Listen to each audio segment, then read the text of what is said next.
Today we're presenting our project citizen project on the quality of student life. Here with me is Jose Ibanez, Adi Patel, David Andrew. I'm Zachary Curry. David will lead off with the first slide. Student life right now is average, which is why we came up with this idea. They have to stay here for 4 years, so might as well make the best of them. Jose now will tell us policies that we thought could also benefit the HS. our first alternative policy is to move the lounge idea to the library if possible, to make the library a more friendly, less study-enforced place where students can relax before and after school. If we enact this policy, we can make the library a more casual place for students. The way we will do this is by relocating bookshelves, maximizing space, and optimizing our options to make this library a bigger and friendlier place for students. This is our second alternative policy. Second alternative policy is to convert an area in the library, in the CAF, and it will be a small student-friendly lounge area. We are proposing that this new area will be a new addition that could display DHS's incorporation of motivation and hard work by adding a small designated area, possibly by adding lamps or having comfy chairs or something small like turning the TVs into sports channels or news networks that students would prefer to watch. This is Zach with more information of our chosen policy. Right now in DHS, we have a library and a CAF. A CAF, you eat, library, you study, but you don't have a place where you can actually be part of a community. We want a place where people can get together, they can relax, they can bond, they can make DHS memories. So we decided to make a lounge in the guidance hallway by the balcony. We thought it would benefit the students at DHS, and we think that it's a safe place and everyone will be treated equally. Dave will be. The place that we chose is the balcony near guidance. It is an empty space with unused potential. We plan to use that potential to make a place for students. Now, Adi is going to give us the data.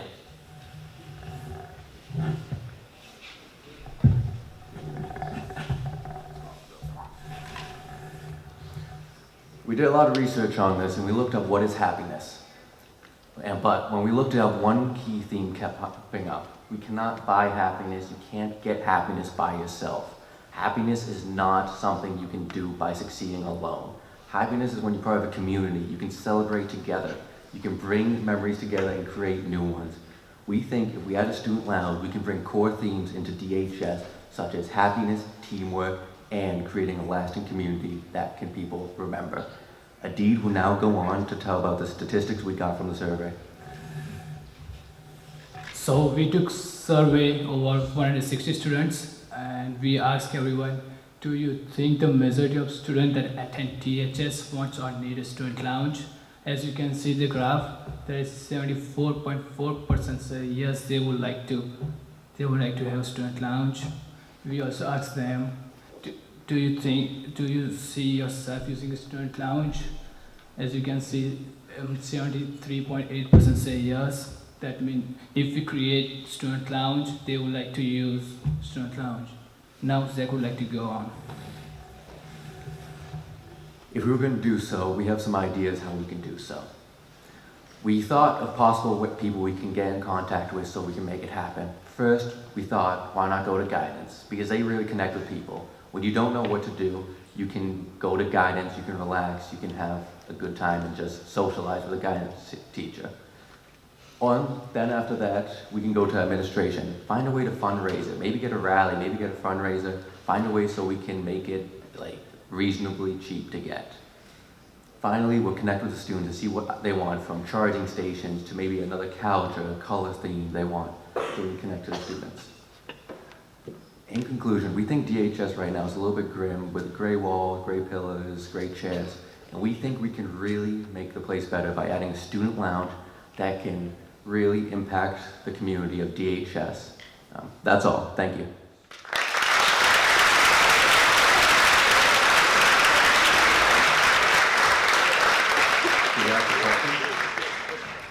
Any questions? I have a question. I want to know what rates beyond students would be impacted, if any, due to this lounge? We think we can make new groups and people will get bonded together there, and it can create groups that people will be friends with outside of and inside of DHS. Are there other individuals that either work here or do not work here that would be impacted by this lounge? I think it'll be impacted in a good way, but I don't think it will impact everyone negatively. I think that by having a student lounge, everyone could be able to access it, and it should be a friendly place for everyone. Thank you. Do you think the student lounge could be problematic in that students would be choosing to be there instead of in their classrooms where they're supposed to be? If so, we can also notice that it's in a key place. It's in the middle of the balcony, so you can see it from everywhere. So if someone's there and not supposed to, the teacher could walk by and they notice it, and they're saying, why are they there? Why are they relaxing there? And why aren't you in class? So I think people could go there, but it's like saying people go to the cabin library when they're not supposed to. It all depends on how we can enforce it and how we can make it better. Any other questions? No? How many people did you survey? How many people responded? 160. We handed out personally, paper by paper, to make sure we know our demographic when we surveyed the people. Any further questions? What time of day would students be able to use this if they're supposed to be in class? How would that work? Before school, after school, like waiting to sports activities begin, or even during lunchtime when you just want to relax and just get a break from school.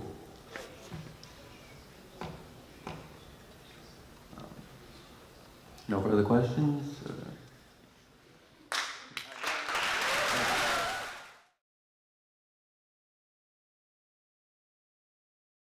So we plan to implement a mandatory financial literacy class within the DHS curriculum. So the overview problem, so students at DHS are unprepared to take on college debt. Students are not provided with the necessary tools to guide them on the right financial path to stability, and students are unaware of the resources that are available to them.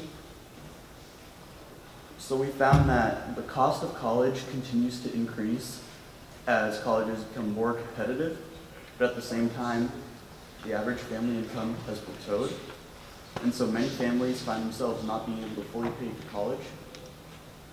Students are unaware of the true cost of college, and it is seen in how they pay back their student loans monthly.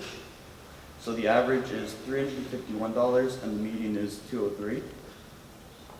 And this is seen at DHS, where less than 50% of students accurately answered the right amount paid back monthly in loans.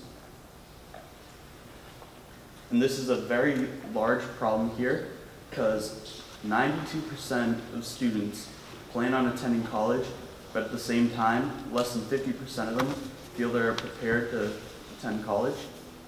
And so this is a huge disparity and a concern that has not been addressed. When researching this topic, we found that we can fix the topic by changing the curriculum within advisory, meeting with our guidance counselors, not changing the policy at all, or adding a mandatory financial literacy class. If we were to meet with our guidance counselors, this would help students learn of resources. In an interview we conducted with Ms. Shawn, we learned about resources the school offers, but we had not known before. This will also provide the bare minimum of financial literacy. However, there may not be enough meetings nor enough time within the meetings to completely understand the issue. If we were to meet with our homerooms, that would give us more time and students can ask questions. Although there are not enough advisory meetings within the school year to completely learn, and the teachers are unprepared. Ms. Gonzera explained to us that teachers are taught to teach a certain subject, and not all teachers are taught to teach financial literacy. If this issue is not addressed, there is no pros, nothing will change, and only one every 10 students will be financially literate. Some of the bad things are they will be left oblivious to the resources, have little guidance, and be unable to voice their concerns, and be clueless to the financial literacy basics.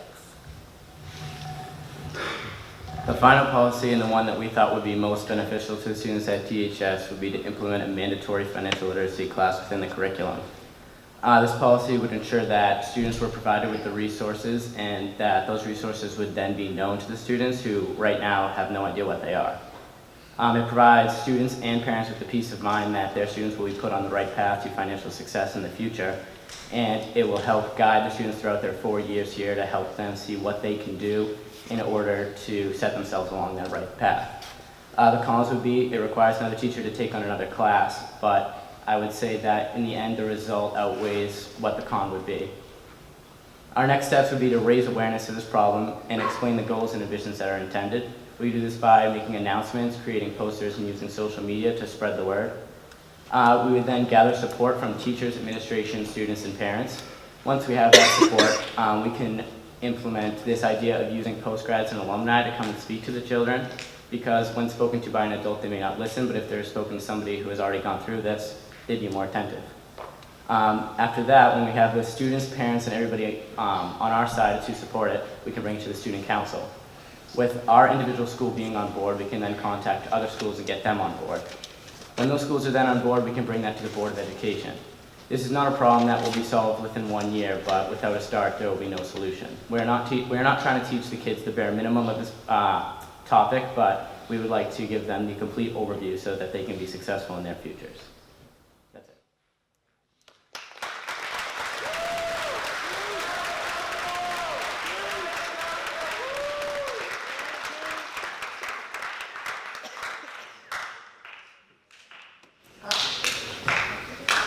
So one of the concerns is the overall cost.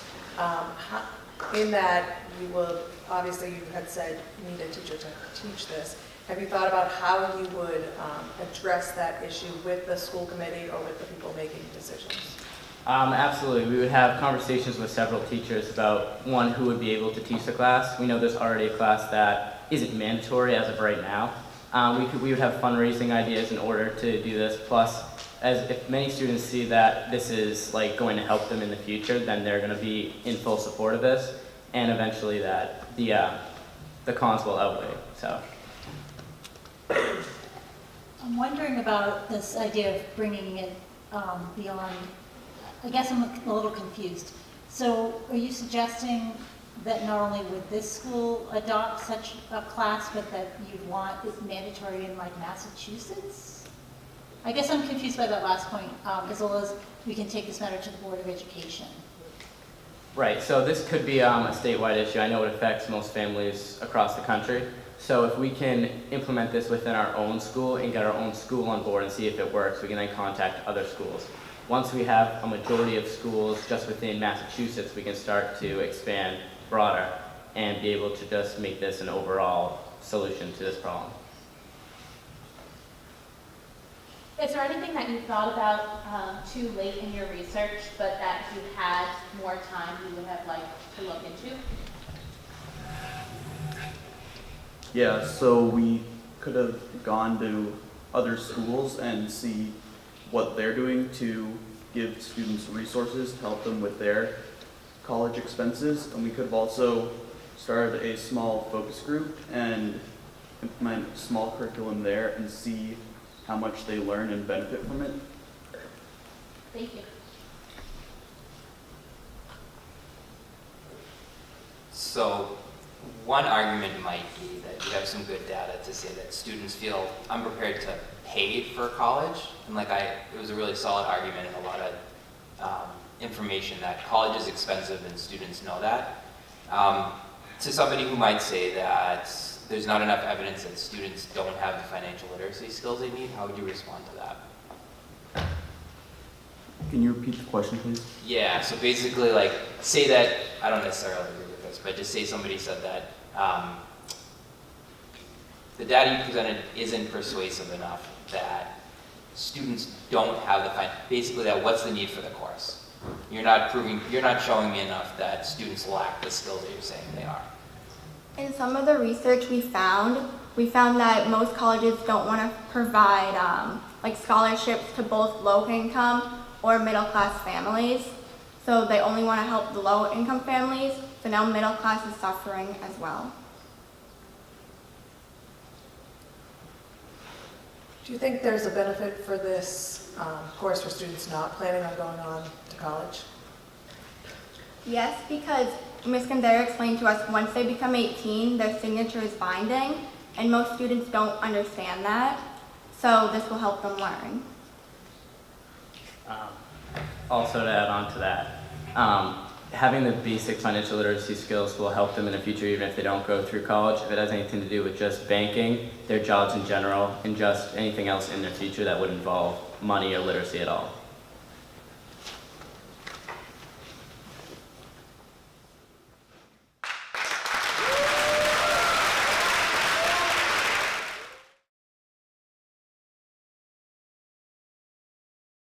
Good afternoon, I'm Sophia Rosa, and this is my group, Mohammed Bangura, Trey Stover, and Megan O'Donnell.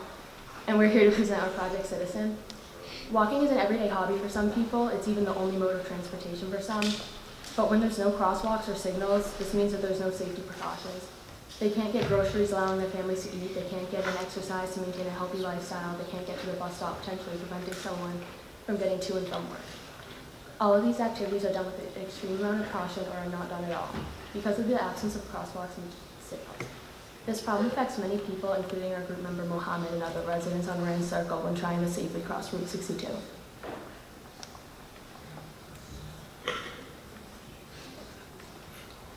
On Maple Street, there's an intersection that gets on and off the 95 and 1 that acts as the only unrestricted area of entry and departure for pedestrians that lie behind the business plaza right off the intersection.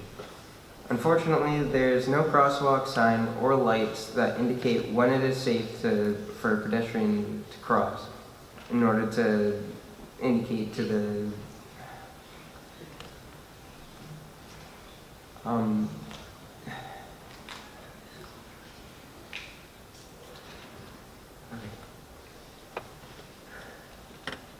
in order to indicate to the motorists when a pedestrian is allowed to cross. While there is a sidewalk present on the opposite side of Maple Street, it is horribly overgrown and difficult to trek safely.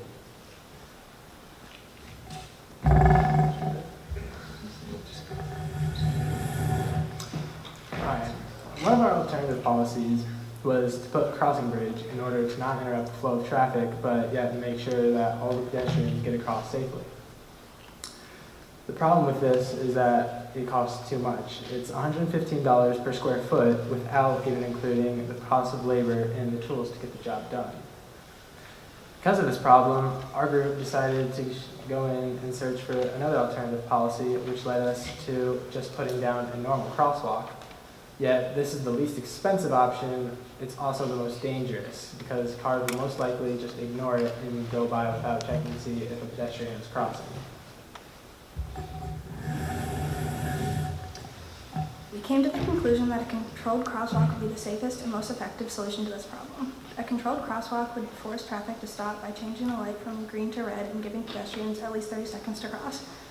We also believe that this wouldn't disturb the flow of traffic, considering the traffic would only be stopped for less than 1 minute.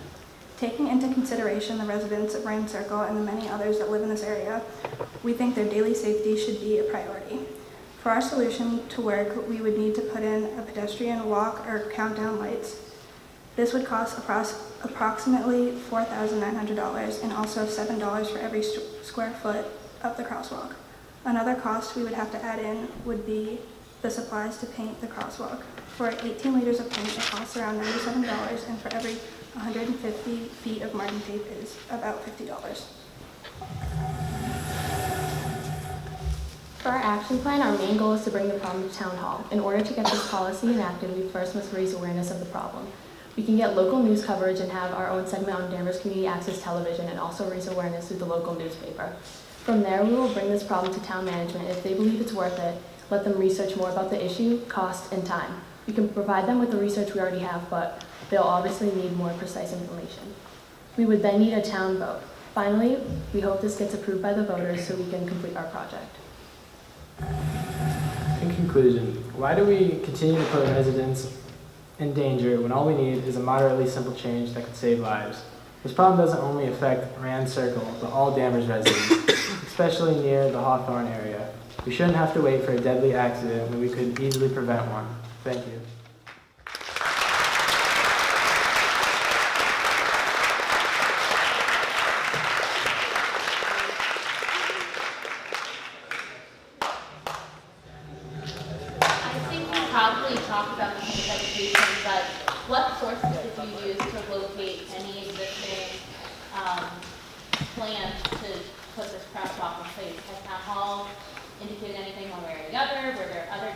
looked at?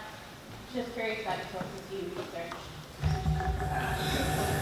We actually tried to talk to DPW, but since they are like the workers in the town, they weren't able to give a statement because they didn't want to be like liable for having to put in the crosswalk if they did think it was a good idea. Gotcha. So we just asked the members of the Ransoka community if they think it should be put in, and we took 64 and I think 64, 36, and I think 25 said yes, that they think that we should do it. How would you, But out of the respondents, 98% of the people on Rand Circle said that they really want the crosswalk there. how would you respond to the arguments of people within the community that might be opposed to this? I know that every time something's done, they just added some street signs up by the YMCA, and there was a lot of outcry, both positive and negative, from the community. And something like this could slow people's day and change it. How would you respond to those who were against this? Just to think, what if it was one of your family members or just you in general that were crossing the road and somebody were to get hit? You would have like obviously wanted to crosswalk there so they could easily get by rather than a deadly accident.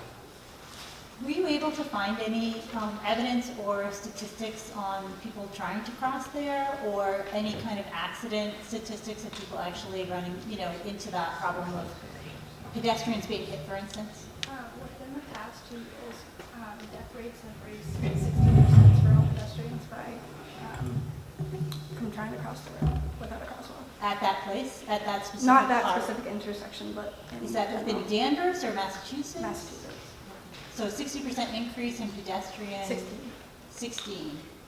And the number of pedestrians who've been hit by cars statewide? Yeah. But nothing for Danvers and nothing for that specific region? I'm just curious if you were able to. We couldn't get anything because no one gave their statement on it, and they didn't have anything online. Okay. But if you took this a bit further, are you anticipating that that would be an opportunity to kind of have that type of research, but it makes sense to look at Danvers data? Yeah. Because we want to put it in Danvers, so.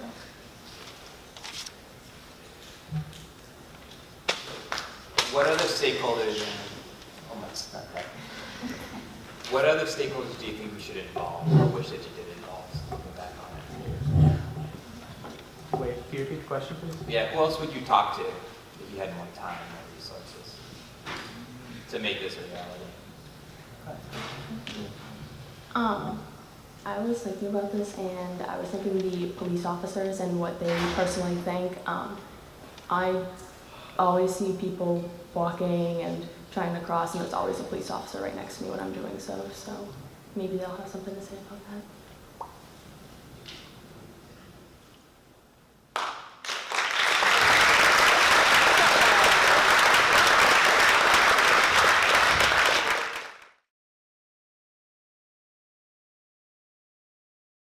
So our project was plastic bottle waste. Have you ever seen plastic bottles scattered at the side of the road, highways, parks, playgrounds? People usually don't care or think about what happens to the bottles after they get done with them. According to bendthebottle.com, an organization promoting the environment, Americans use about 50 billion of plastic bottles last year and only recycled 23%. Through our research, we found out that there's a great pile up of plastic waste in the Pacific Ocean that has been accumulated through currents in the water. That is roughly 600,000 square miles, which is roughly twice the size of Texas. As for bottles not in the water, they end up in landfills where it may take up to 500 years to decompose. We understand that as Danvers High School students, we can't clean up the mess in the Pacific Ocean, but we can make a great change here at Danvers High School. I'd like to pass it on to Pedro. As part of our research to understand our problem at DHS, we we conducted a survey of students asking how many plastic bottles they used in an average school week. Of students who responded, results showed that 78% of students used 1 to 3 plastic bottles per week. We also interviewed Mr. Tom Powers, who is the head of the Danvers Public Schools Food Service. He told us the school sells roughly 125 water bottles per day. That's approximately 22,500 bottles a year. And that doesn't even include the ones brought from home. We considered a few alternative policies to combat the plastic bottle waste at DHS. As we began to discuss solutions for this problem, we considered a couple alternative options. Following in the footsteps of the town of Danvers, who recently banned plastic bags, we considered banning plastic bottles at DHS entirely. The pros of the policy would be the complete removal of plastic bottles at DHS. The cons of our policy would be that students would have to find another way to drink their water, whether it be their own canteen or drinking from the bubbler, increasing the time spent out of class. It also gives students less of a beverage option at lunch. The students would also lose their revenue, the school would also lose their revenue from the water bottle sales in the caf. It would also be hard to keep track of who bought how many water bottles. In our second policy is a bottle a day limit. And the pros of the bottle a day is it would significantly decrease the use of plastic bottles at DHS. And another benefit is that the students can reuse their 1 a day bottle. And for the cons, the school will make less money on water sales, and students will have to once again go out to the hallways to refill their drinks, increasing the time spent out of class. Our best and chosen policy is to design and purchase DHS Falcon canteens, which is a cheap and effective solution to significantly reduce the amount of plastic bottle waste at DHS. Through our research, we learned we could purchase and sell the canteen you see on the slide for $5 a piece, while it would cost $5 to purchase. For students who purchase water on a regular basis, this would not only help the environment, but also potentially save the students hundreds of dollars a year, and maybe over $100,000 over a high school career. Although we don't know the exact proportion of students who would buy our water bottles, we came up with this table to calculate the profits of each amount of bottles we order. And as you can see, the more bottles we order, the less it costs to order. And from our sample, we took from about 60 DHS students who took our survey, about a fourth were interested in buying our water bottles. And although this may not be accurate, we can do more surveys as we look into it. And if sold for $5, we calculated the profit the school can make to help to replace the sales of plastic bottles or improve the water quality for water fountains around the school by using filters for them. And guys,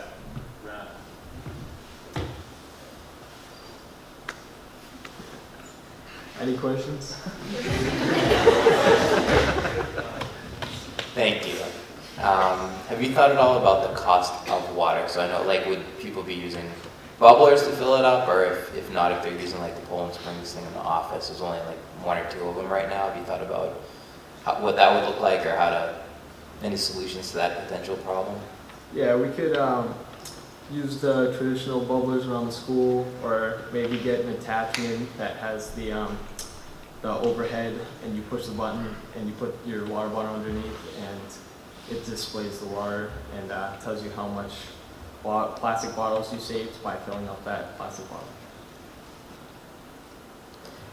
And have you figured out, I think it's part of this, where your initial investment capital is coming from? Yes, we've looked to the Danvers Educational Enrichment Partnership. They are an organization that funds schools for projects such as ours, and we could look to them for an initial investment.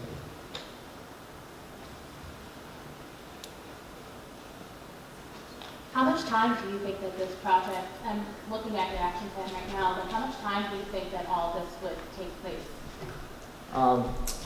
First, we would present the proposal for the administration and Mr. Powers, and that may take a week or depending on what they think of it. And then we'd like to reach out to DEEP, obviously, get our investment, which may take a few more days, possibly a week.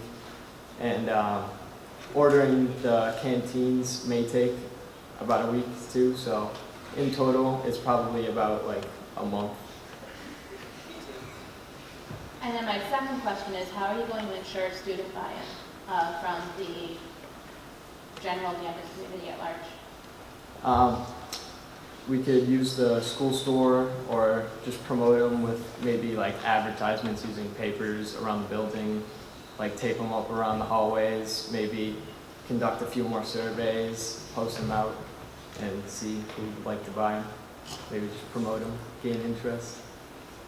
Can you review one more time what you would do with any money that you made? Like how could that be used to contribute to helping the problem in the future? For the profits, we were looking into an alternate filters for the water bubblers, improving the water quality, which may help students like the water better and may like to fill them up even more. And we can use that with the different profits that we had earlier on that. How did you initially decide on this as a topic? Is the environmental concern something you guys are passionate about? I see lots of bottles like all over the thing, all over the ground by, especially by Olive Garden. There's like there's a huge little thing, and lots of like plastic bags and bottles just scattered everywhere, especially around the mall by the highway. So I guess I'm coming back to your problem because I guess I'm wondering, so you're indicating that there is a problem in that there's too many bottles that are being thrown, allegedly at all times, and that this is a huge issue and we can't change that issue, but we can change the Danvers response to it, which I think is great. You're like thinking local and you're trying to think, how can I help my school? I want to know more about perceptions of the problem in our school. It sounds like you have this perception, but maybe like, do other people here in this building think it's a problem? I know your policy clearly targets the problem, but I want to get a better sense of respondents or other people who think that's an issue. There's Miss Hoganson's environmental club. I know there's definitely more people out there that feel the same way. May not be a part of the club, but this definitely like kind of sets the stage for like a larger audience. Maybe other schools will see that we may doing this and may do the same thing. If not, like it may spread to like a more town or statewide project.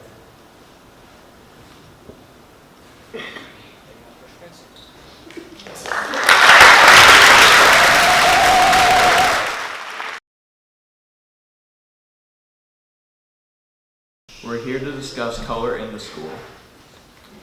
If you don't mind doing so, could we please have the audience and judges close their eyes? Now picture yourself back in elementary school. Remember how everything was so bright and colorful? Now picture yourself walking through DHS. What's the difference? The color deficiency within DHS needs to be changed. The change is one that will create an identity that the school does not currently provide, due to the bland color palette seen throughout the hallways and classrooms. When deciding what we wanted to do with this project, we created 2 policies. The first policy was to paint an accent wall into each classroom with the color chosen by each subject department. Our second policy was that students should be able to purchase clear cases for their Chromebooks and then decorate them. After much research, we came to the conclusion that both policies would not be the most cost effective, as they both require too much labor and materials. The policy we are choosing to propose is to have students decorate the school with art and murals. In addition, Dr. C suggested that the school provide community service hours to students who donate their time to creating the murals. Anyone can participate in the creation, and it will be organized through the art department. The murals would be put on canvases or wooden boards so we can change them whenever we want. The policy creates an engaging environment and boosts school spirit. With a brighter, more welcoming school, students will get more inspired and eager to learn.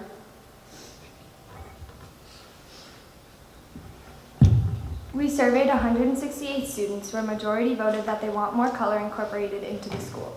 We also surveyed 47 teachers, where some described the current colors in the school as institutional, bland, dreary, dim, and drab.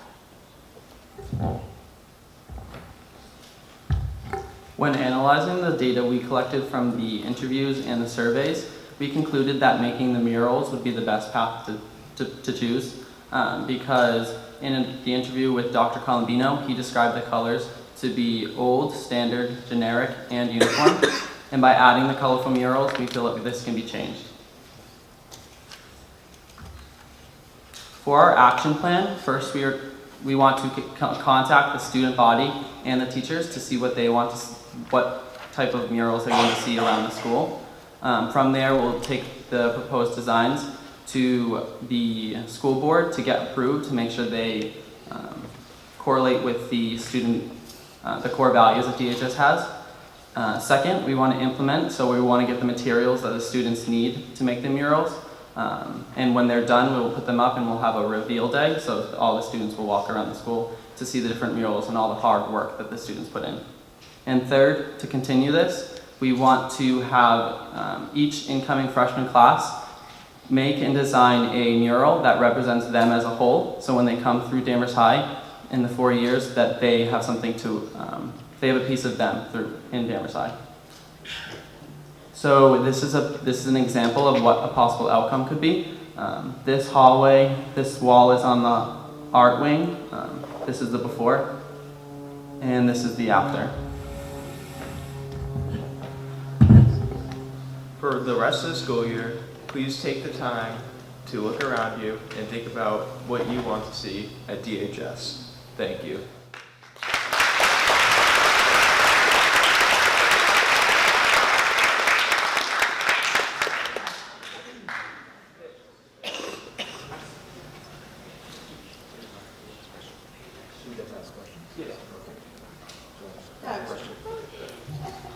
Hey guys, great job, number one.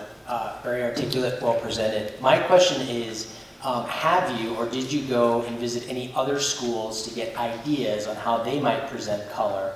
And might that be a good next step for our school to take in getting maybe some ideas on what those things might look like? We haven't gone to any other schools yet, but if this plan were to be implemented, like talking to DPW, and that would be our next steps. And then after that, if everyone was interested in it, our next step would be to visit other schools and get their feedback on how to do it. Thanks. I also know that Salem High, they allow the students to create murals in the lunchroom. My question also relates a little bit to research, but I really love this last picture. I think this is great. I'd love to walk by that fountain on the walls or the bricks. My question concerns research. Did you actually look at any interior design specialists talking about schools and the kinds of colors they use, how they lighten up spaces, that kind of question? When you mentioned that you were thinking about accent walls in classrooms, I've seen architects use that in both schools and public buildings. So you didn't mention that in your research section, so I'm curious if you did that. Yeah, so we did a lot of research referring to color, and we found out that blues and greens have a more calming effect, and reds have a more powerful effect, and that will help us decide like what color and where the murals will be. So if there's a mural like in the field house, it will be more red because that makes students more like energized. So when we decide what murals and what the locations that we want, we're making a mural application where students will have all the requirements, or not requirements, but the suggested colors, the suggested design, what you should include to represent the location that it's at. Nice job. I have a question about, you had two alternatives. One was the Chromebook covers that you decided not to go with. So what were your findings that led you away from that alternative? Well, we were afraid that it would be hard to for behavior-wise, what would be posted on the Chromebooks would be hard to control because people would defend themselves that they're expressing themselves. So, and it was too much money to buy the clear cases, and it wasn't. And people you don't keep the Chromebook afterwards, after high school, whereas other schools do. So it wasn't the best decision. Thank you.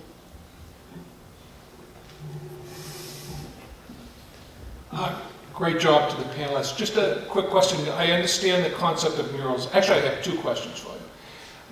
The concept of murals and placing them in, it sounds like public areas around the school. I think that's a great idea. I'm glad to hear you're going to talk to DPW, and I was just wondering if you had done any preliminary work with regard to things like fire codes and whatnot when you're taking flammable materials and putting them on the walls. That would be one question, and if you haven't, that's fine. That's just something you might want to do when you get to DPW. The second question is, have you considered anything inside the classroom as part of this project as well?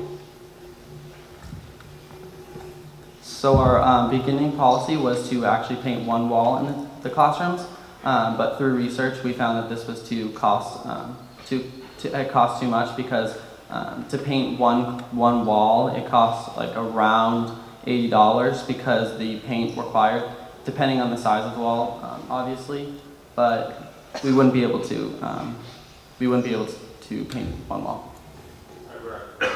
Thank you guys very much.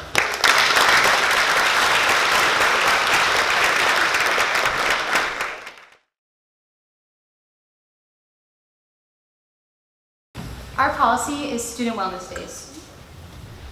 A survey from the American Psychological Association discovered that nearly half of all teens said that they were stressed due to school pressures. At Danvers High School, students are struggling with stress and mental health issues, which leads to a result in poor academic performance. Many students don't feel comfortable talking to an adult about their mental health. At Danvers High School, the current policy needs to be altered to better address the current student needs. Some goals that we hope to achieve are to reduce student stress, spark conversation between students and parents, and create a more comfortable environment in school. To get a better idea for how the students at DHS feel, we conducted a survey. One question we asked were, how many days a week do you feel stressed at school? Only 9.7% of students claimed they do not feel stressed at school, which means that the other 90.3% of students are stressed at school at least one day a week. 34.7% of students are stressed every single day. The next question we asked was how many days a quarter do you not go to school due to feeling stressed, anxious, or depressed? These statistics show us that 33.3% of the 144 respondents miss 1 to 5 days of school a quarter because they are stressed about school. If student wellness days are not approved, an alternative that can be done is an after-school program twice a week in the Bi Gym for students to go and spend time with friends and play games. This is a good alternative because it allows students to grow relationships with their fellow students and make school a fun place. However, this does not address the issue of students being so stressed and anxious they cannot come to school. Our second policy is activities once a month that take place during lunch where students can go, such as slush days and love games. This is a good way for students to take a break throughout their school day, but does not provide them with the time a wellness day would to help with what is stressing them out and causing them stress. Our third alternative policy is a built-in study before classes start. By doing this, it would allow students to have a set time to do homework and get caught up on work, but would also mean that school time would start later due to classes being pushed back. Based off the problem and our research, we resulted in student wellness days. Each student will receive one wellness day per quarter, and it will not carry over if the wellness day is not used. All assignments will maintain the same due date, whether the student is in school or not, and if the student misses a formative assessment, they will have to have prior approval from their teacher in order to make it up. Students must also fill out a Google form within 24 hours in order for it to count as a wellness day. These forms will be in each teacher's advisory classroom so that it doesn't overburden the guidance or social workers. We acknowledge that on the surface, many adults in the building might be hesitant to take this policy seriously, since many students are already absent too frequently and might abuse this policy. But this will help the students whose parents don't let them stay home whenever they feel like, or don't take mental health issues seriously. It also encourages dialogue between parents and students at home and with advisory teachers, guidance counselors, and potentially social workers at school. To get this policy up and running, we will take the following steps. We plan to conduct a student survey that captures a larger population of the school to ensure this is something students want to move forward with. We also plan to present to the principal and other administration in the hopes of receiving their support and anticipating any obstacles we may have in terms of implementing this policy. We also plan to meet with guidance counselors and social workers to help construct the survey. Finally, we are hoping to present to the school committee and get their take on our idea. Ultimately, we are hoping to remove the stigma around mental health and encourage discussion around the issue. We want to help make Danvers High School a more comfortable place for all so students can reach their full potential. Do you have any questions?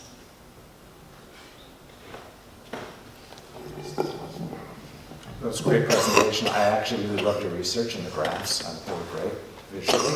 I have one question concerning the connection between getting a wellness day and letting social workers and guidance counselors know that that student's gotten a wellness day. Have you thought about making that connection? So that's, we made the Google form, so after you are absent and you want it to count as a wellness day, you have to fill out the Google form, which will be in your advisory classroom, and that will be sent to the guidance counselors or the social workers, and they can look, and if the student feels that they need to make an appointment with a guidance counselor, then the guidance counselor will be notified and they can make an appointment. Thank you. Ladies, great presentation, terrific topic. Just a question, in looking at your research and your options, have you considered an in-school alternative to this as well as just a full-day absence? Was that discussed at all? Our second alternative policy was an in-school break for lunch with slush and like lawn games to help have students have more fun at school and find it more like entertaining to be here rather than be home alone and be like sad or stressed out. In your research, were you able to locate any other high schools that have a wellness day policy? We didn't find any, but would be interested in looking. Do you guys see offering students a choice on a wellness day, like giving a variety of options, whether they be around like emotional wellness or physical wellness, and giving a variety of options as different types of activities might lead to better mental and physical health for kids as well as faculty? Yeah, maybe we could do like after the Google form, it would pop up with like some ideas that they could do while they're home.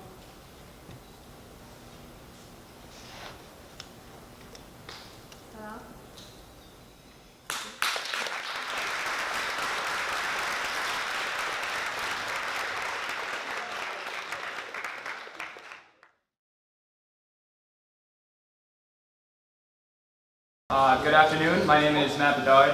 Up here with me is Megan McCullough, Alexia Guinos, and Josh Allen.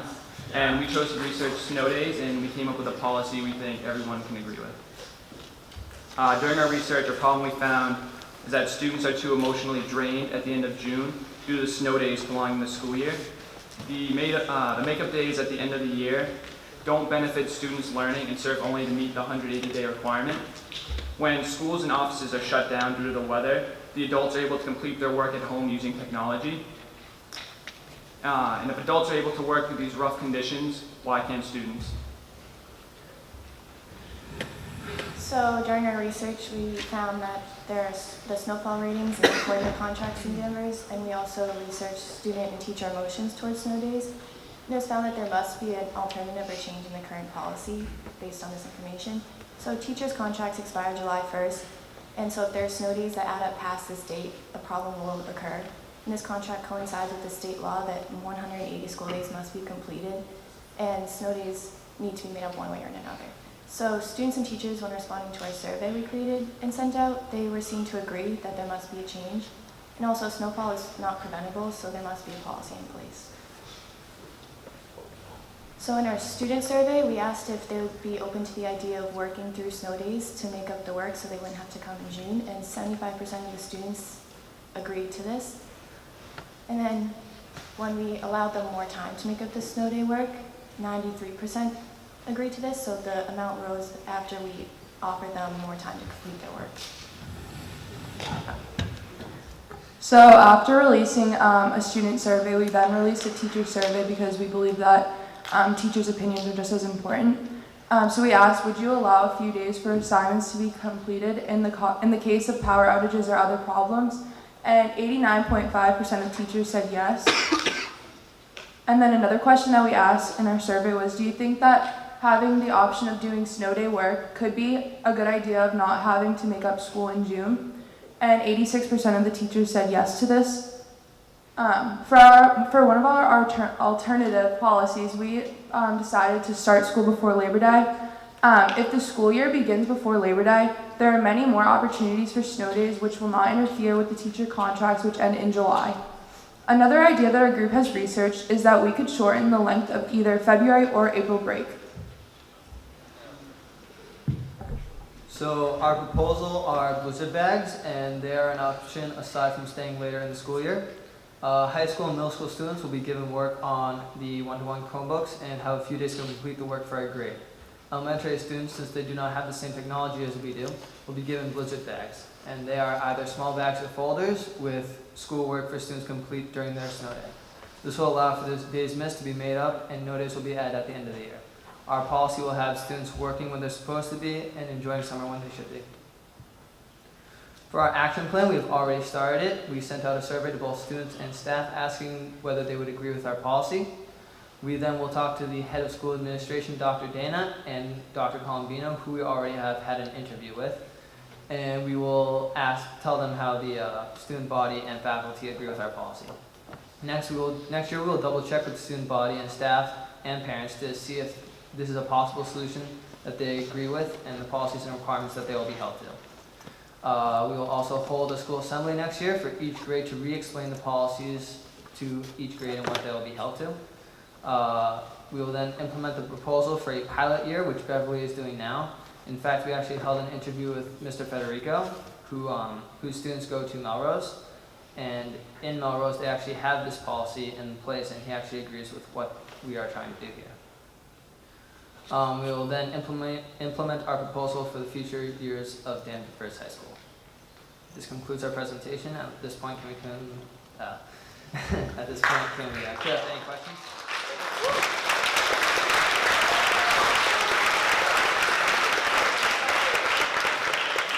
Okay, good job, guys. So Josh, you mentioned Melrose and Beverly. Were there any other schools that you looked at, that you read about, that already do something like a blizzard bag, or have gone on Saturday, something like that, to make up for the days? Not that we have heard of. However, I'm sure that other schools do this idea. Beverly did for a pilot year, and they must have gotten the idea from somewhere. So I'm sure that other schools do go over it. So we will research that if this goes on. Along with that, I know that I think it was the Board of Education, they sent out like a pilot year to a few schools in New England to try this out, so it wasn't only Beverly, but I'm not sure of the other schools. Have you seen any samples of blizzard bags, or have you ideas about what might be in them? Yeah, when talking to Mr. Federico, he gave us an idea of what is in them for his students, his kids at home.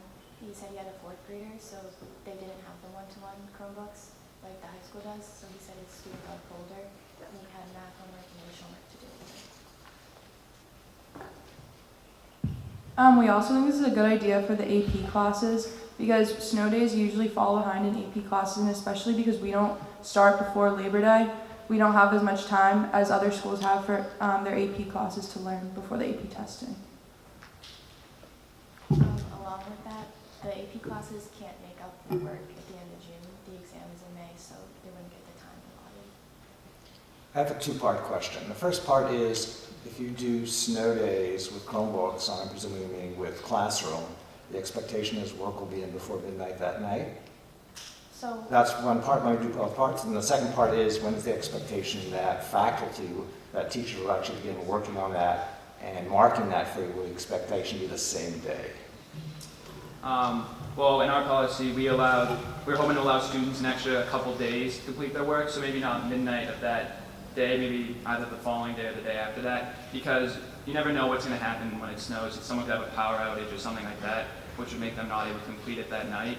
But what was the second part of your question? Faculty, what's your expectation that those, that marks will be given back to you? Okay, well, hopefully teachers will know before, a couple days before, if there could possibly be a snow day.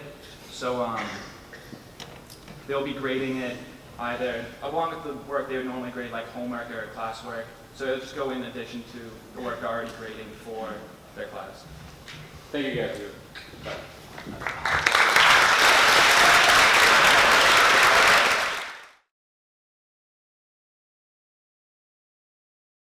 Our project is school start time. At Danvers High School, the current 7:30 start time negatively affects the students' ability to engage in Excel as many are often lethargic and stressed out due to a lack of sleep. Therefore, in order to improve student mental health and overall academic achievement, the current start time needs to be addressed.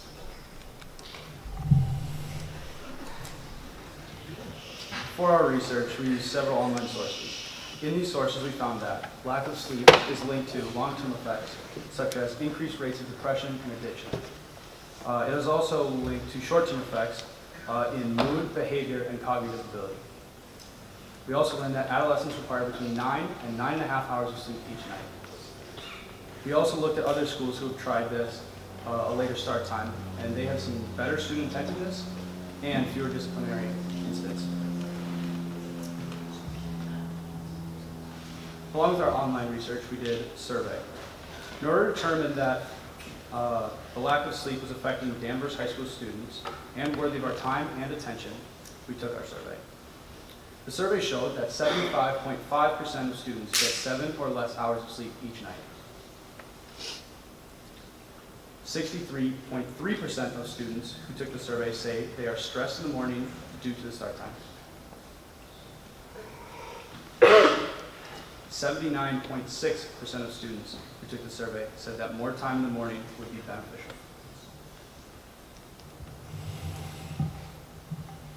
In choosing our policies, we also considered 2 other policies. The first alternative policy allows students to choose their school start time at the beginning of the year.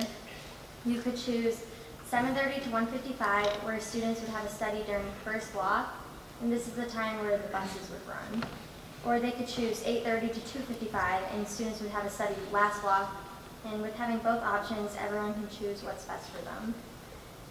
This policy is good for having options and reducing stress in the students with the free block for homework or doing anything else they need to get done. However, there are negatives with this option. For one, the schedule would become a nightmare to put together, and oftentimes students would have to miss out on an elective they might want to do.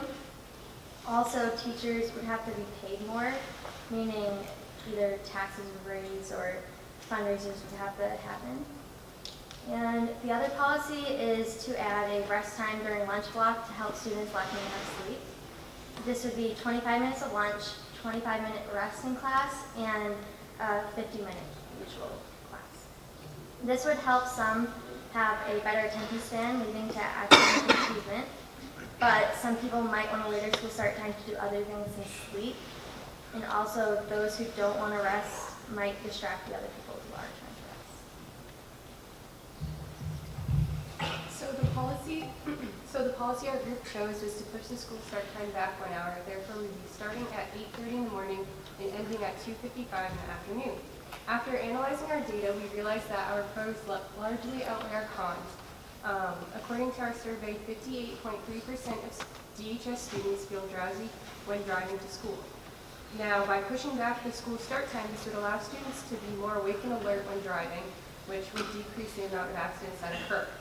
We also found in our survey that 65.3% of DHS students skip breakfast or feel rushed in the morning.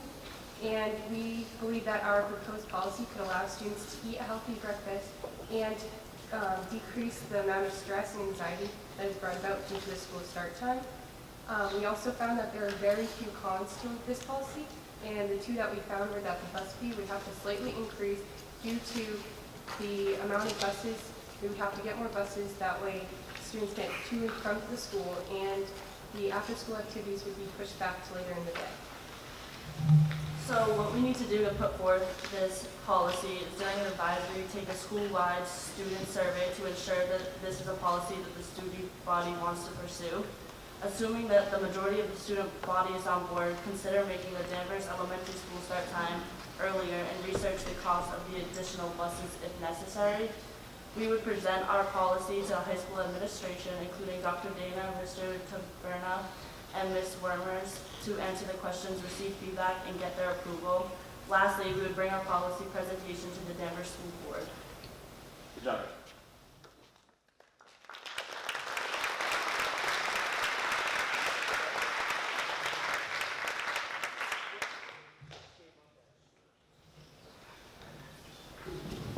I have a quick question.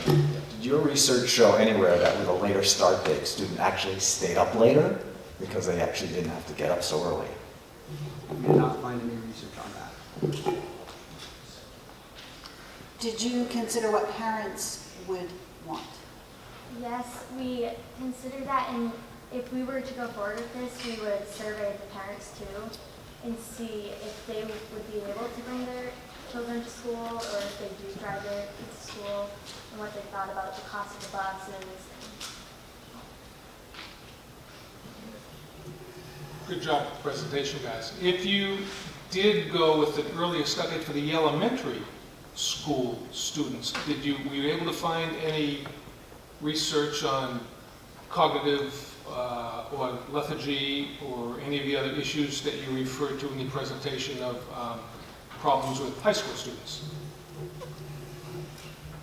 In our research, we found that as teenagers, as you become a teen, your circadian rhythm changes, and that's like your natural sleep-wake kind of rhythm there. So when you're younger, you tend to go to or get tired earlier in the day and wake up earlier.